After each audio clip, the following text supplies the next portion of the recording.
It's very difficult to get the media to do a story about any block of the Tenderloin that doesn't have the problems the media believes exist in the Tenderloin. I don't want to talk about crime in the Tenderloin. I don't think that helps better the neighborhood. It's looked at as a bad neighborhood with bad people. I don't like this rumor that it's dangerous.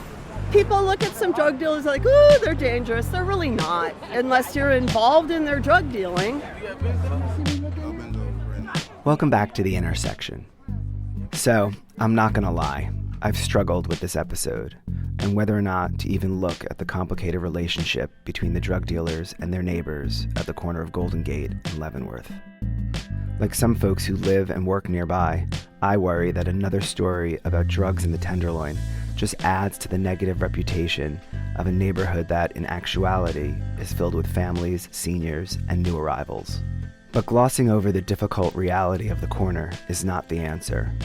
It makes it easier to look away from the pain and poverty at the center of our city, and we miss the stunning acts of compassion and strength that really epitomize life in the Tenderloin. So in this episode, rather than look away, we're going to get even closer. Yeah, that looks like a shooting. You want to go down and find out? Sure. On my first full day recording in the Tenderloin, I go on a 2-hour walk with Del Seymour. He lived here for a long time. Now he's one of the community's historians and gives daily walking tours of the area. He's helping me get a better sense of the neighborhood, and then this happens. It was a shooting. Del tries to put the shooting in perspective. Every block is a different drug. This is our pill block, for the pills and heroin and so. Turk and Leavenworth? Yeah, this whole next block. He's pointing up Leavenworth towards Golden Gate Avenue, which is also known as Pill Hill. How often does this happen? Not very often. There's a guy on every block. His whole job is to make sure nothing like that happens. That's like the Safeway security guard on every corner. He's to make sure that you can walk through here with that microphone and nobody bother you. Because if someone snatches that microphone, you're going to call the police, shut the block down. It's going to cost them a whole bunch more than that microphone. In an hour, they'll lose $4,000 or $5,000. My name is Jason Chernus, former captain of Tenderloin Police Station. While drug dealing doesn't necessarily directly affect our safety, when we walk outside and we see this blatant criminal activity, that activity makes us feel unsafe in our community. There's always been homeless people here. There's always been a certain amount of drug dealing, a certain amount of violence, but nothing like it is right now. That's Kim Jackson. She works at the hospitality union on the corner, where members come from all over the Bay Area to do their union business. As the situation has gotten worse at Golden Gate and Leavenworth, she's been asked by her union to try to improve street safety. For my members, they're afraid. They don't want to come to a union hall when people are trying to sell them OxyContin, Roxy, Roxy, Roxy, morphine, morphine, morphine. That's a problem. They have to feel safe coming to the union hall, and the children deserve to feel safe walking down the street. There are 2 preschools within a half a block of Golden Gate and Leavenworth. On a pretty day, when they want to take the kids to the park, they dress them all in these little T-shirts that are too big for them, and they all hold on to this little rope. And when there's too much dealing, and they can't get down the street, and too many people shooting up, snorting, doing drugs, one of the teachers goes ahead of the children. Kids coming through. And they chant. And the drug dealers try to hide what they're doing so the children don't have to see it. There's a lot of pretty open drug dealing right in front of the clinic here at Golden Gate and Leavenworth. I know what that means for my patients. I'm Joseph Pache. I'm Director of Primary Care Homeless Services for the San Francisco Department of Public Health and Medical Director at Tom Waddell Urban Health Clinic.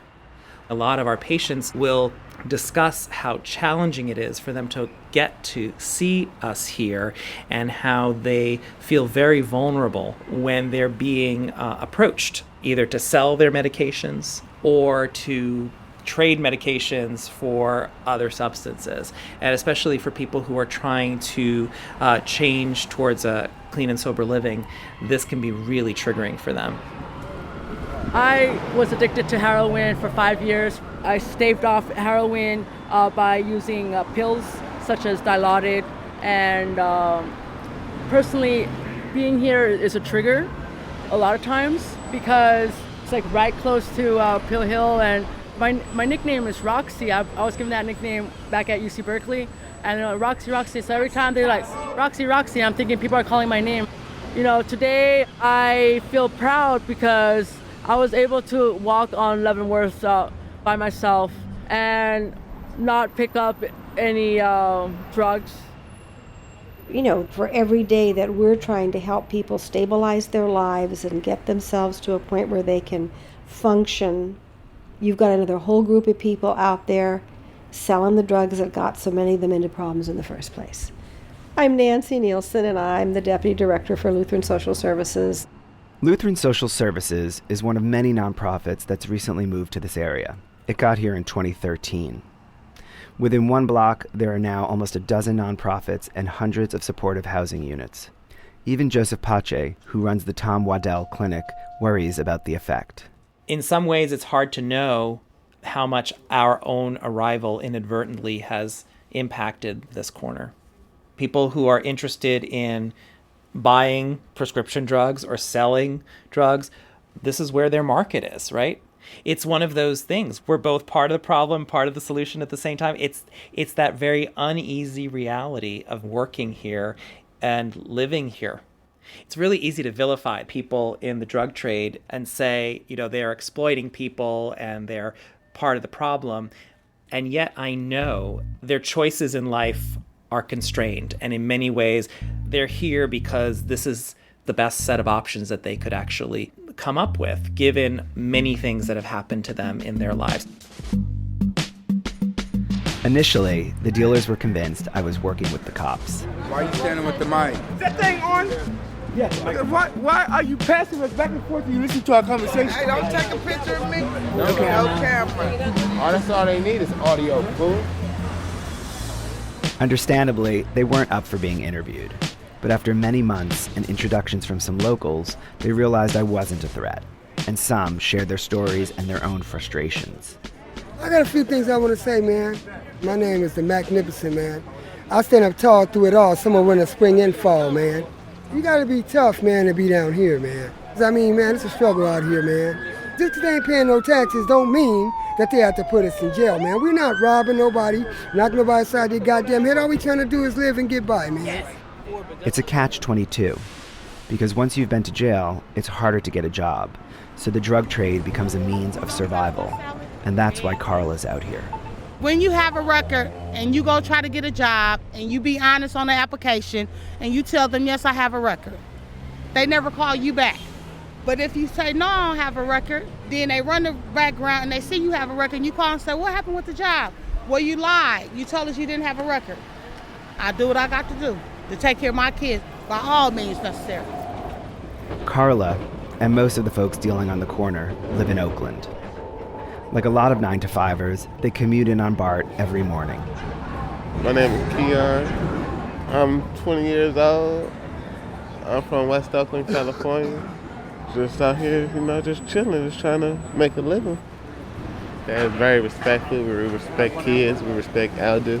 You feel me? But this is not the only thing I do. You know, I go to American College Monday, Tuesday, Wednesday, and Friday. I'm not there today. I'm obviously missing school, which, you know, I'm not supposed to be. But yeah, I'm taking criminal justice up there too because I had no criminal record. You know, and I'm trying to be a juvenile probation officer. Maybe people do this to help them get through school or other things to do, but you know, and you see my friend is right here with me. So, because a lot of people go through shit. We don't got no money, so we get in situations. We get in situations that fuck our life up, and that's why we all run the drugs though. But don't judge a book by its cover. That's a good one. These are young, smart entrepreneurs that it'd be nice if we could direct them in another place. Can't fault them for their work ethic. They're here at 7:30 in the morning and they leave at 6:30 at night, just like me. Nancy and Kim and many social service providers near the corner are conflicted. They're fed up with all the dealing, but they don't just want the drug dealers to move on to another corner or neighborhood.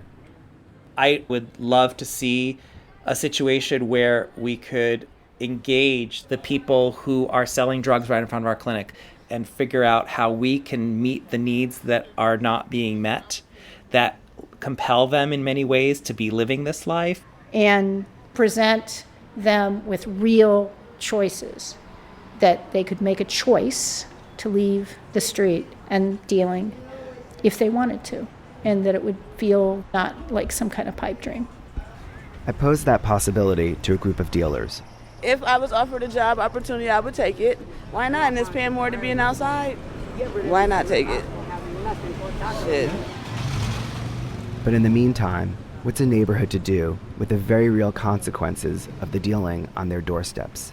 Now we can call the police and they will come and drive by and people will leave. And when the police go, they come back. So, I don't know what the answer is. Captain Jason Chernus has a theory. Particularly in a neighborhood like the Tenderloin, enforcement is ineffective and it's at least inefficient. The system really isn't set up to incarcerate people for long periods of time. They're going to be involved in recidivism. In fact, San Francisco has consciously moved away from mass incarceration. Since 1992, the city has reduced the number of people it sends to state prison by more than 90%. When you have a lot of stuff that's related to people with, mental disorders or addiction, enforcement is not going to fix that. The community can do more for public safety than the cops can ever do. My thing is I want people that are happy and safe and doing good things on a corner, because when that's happening, drug dealers don't want to be around that. They want broken windows, they want urine smell, they want something where people just don't care about it. If there's one thing I've learned all of these months, this is a neighborhood of people who care deeply. So a couple of years ago, when the dealing became more blatant and prevalent, they took action. I was pregnant, went on leave for 3 months, came back, and it was so different. That's resident Dina Hilliard. And I was like, what the hell happened? Who are all these drug dealers? The street never looked like this before. So that's the thing. I was like, I am not going to walk through this every day with my daughter. So we need to talk about this. Dina called Mike Anderer from Demariac Academy and other neighbors on the block. They formed the 100 Block Safety Group and invited the police captain. I met with a group of people from the 100 block of Golden Gate, and we had a lot of people in the room that were concerned about the activity on the block. And then everyone started saying, well, we need to do this and we need to do that. And then I said, why don't we start by talking about what the problem is? And then everyone looked at me like I was nuts. And then I go, well, are we certain that we can agree on what the problem is? And lo and behold, there were some huge disagreements about what the problem was. And some people were like, oh, the problem is that he's not trimming his trees. And some people were like, well, the lights on this building don't work. So all relevant to public safety. So I was like, let's just all get on the same page about what the problem is, because I'm assuming the problem is that there's a lot of drug dealers. And some people don't think that's the problem. Some people think it's the homelessness that are here. So let's all agree on what the problem is. One of the things that we could agree upon was nobody wants any drug dealing on the corner. It makes us feel unsafe, right? And then we needed to agree that to some degree, having the entire streets lined with tents and sleepers contributed to some of the disorder that led to drug dealing. So we had to come up to some agreement about what's acceptable and what's not to us, right? And so once we were able to do that, we were able to design an intervention that was tailored just for that. And the police could work with them, right? And what we agreed on was that we were going to encourage people not to lie on the sidewalk between 6 in the morning and 6 at night. We were going to encourage people not to use needles on our sidewalk, and that we were going to work to try to take ownership, to take back the block. So that's when we decided we're going to wash down the street at 2:30. That way, whatever the problem is, it goes away for a while. Whether it's homelessness or, drug dealing or whatever. And so, every day, when a special bell from St. Boniface rings, Dina, Mike, Nancy, Kim, and their neighbors spring into action and stake their claim on the corner. We're never late. for the wash down. Pine-Sol with just a touch of bleach. You don't want to use too much bleach because then it splashes on your clothes. Not good. Not good.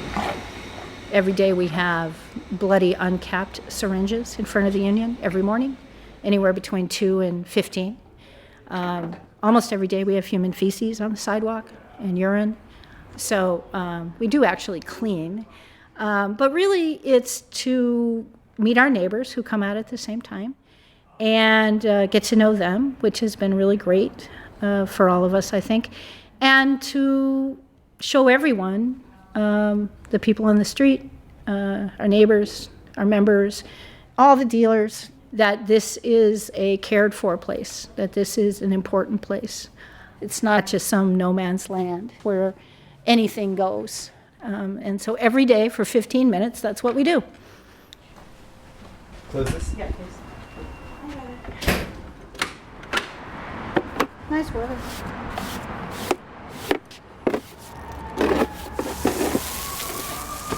Also, I think people who use the hose, it's very calming. In addition to the daily washdown, the safety group also initiated a monthly event, Four Corner Friday. Something happened around here. What ain't exactly clear. There's the Marriott. All the different organizations, businesses, schools occupy the four corners of 4 intersections right here in the Tenderloin and just do something fun. We do bubbles. We had popcorn, pitch and toss games, go fish games.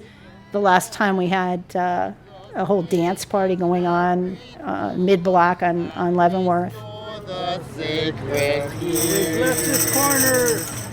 So for an hour and a half, one Friday a month, there's just a lot of fun on the street that makes everybody who's around feel like they're part of a community. It sends a very powerful message to the drug dealers.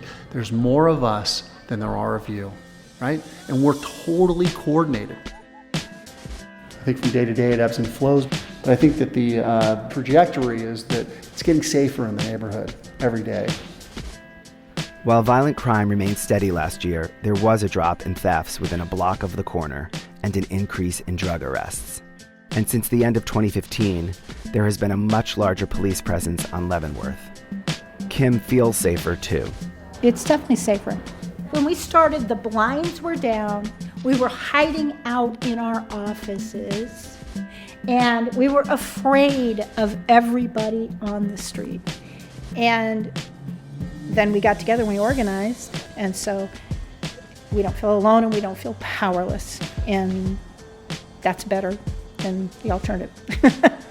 I mean, we are making community. And for now, the dealers are part of it. We just had Four Corners Friday. We made a mess with the popcorn, and one of the mid-level dealers on the street wants to know if I've got a broom, if he can clean up the popcorn on the street. It's because we have a relationship and he knows I care about the place, and I think he's come to care a little bit about it too.